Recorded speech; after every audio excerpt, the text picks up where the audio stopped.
আজ অনেক দিন পরে তোমাদের জন্য একটা চাটপাটা রেসিপি নিয়ে আসলাম। এই রেসিপিটা আমি পুরীতে গিয়ে খেয়েছিলাম, তাই ভাবলাম যে তোমাদের সাথে শেয়ার করি রেসিপিটা। আমি ওখানে যারা শেফ ছিল তাদেরকে জিজ্ঞাসা করেছিলাম, আমাদের রুমের সামনেই একেবারে রান্নাঘরটা ছিল, তা আমি অনেক রান্না ওখান থেকে শিখেছি। এখানে মাশরুমগুলো ভালো করে ধুয়ে কেটে নিয়েছি, দিয়ে দিয়েছি কর্নফ্লাওয়ার, ময়দা, পরিমাণটা তোমরা দেখে নিলে তাই আর বললাম না, গোলমরিচের গুঁড়ো, লঙ্কার গুঁড়ো আর নুন। এই দুটো কাটা হয়নি, পরে কেটে নিয়েছিলাম। তারপরে ভালো করে মেখে মিডিয়াম ফ্লেমে মাশরুমগুলো ছাড়তে হবে, নাহলে মাশরুমে জল থাকে তো প্রচুর গায়ে ছিটকায়। তাই একটু মিডিয়াম ফ্লেমে প্রথমে তেলটা হিট করে নিতে হবে, ভালো মতো গরম করে একটু মানে মিডিয়াম করে নিতে হবে, তারপরে মাশরুমগুলো দেওয়া যাবে, নাহলে জল ছিটকাবে।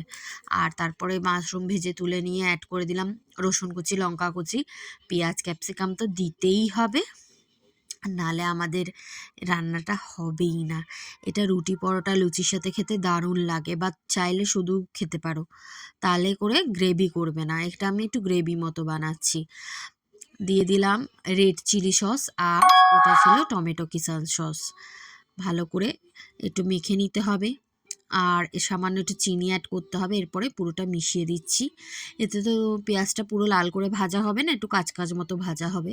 দিয়ে দেবো সামান্য জল, ভেজে রাখা মাশরুম দিয়ে একটু ফুটিয়ে জল শুকিয়ে এলে, আর এখানে হাফ চামচ মতো কর্নফ্লাওয়ারের গুঁড়োটা আমি গুলে নিয়েছি, গুলে অ্যাড করে দেবো, তাহলে ভালো করে থিকনেসটা আসবে। রুটি দিয়ে খেতে খুব ভালো লাগছে, তোমরা অবশ্য করে এটা ট্রাই করো।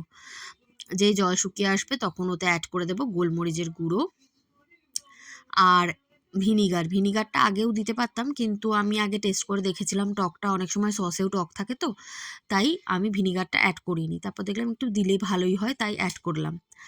আর সব শেষে দিয়ে দেবো ধনে পাতা। এটা মিশিয়ে নিতে হবে, ভালো করে মিশিয়ে গরম রুটি, পরোটা, লুচির সাথে সার্ভ করো। আর আমাকে সাবস্ক্রাইব করতে ভুলো না, যারা এখনও করোনি তারা করে নাও। খুব তাড়াতাড়ি আরও ভালো রেসিপি নিয়ে আসছি। জাস্ট ফাটাফাটি লাগছিল চাটপাটা খেতে। Tata, by.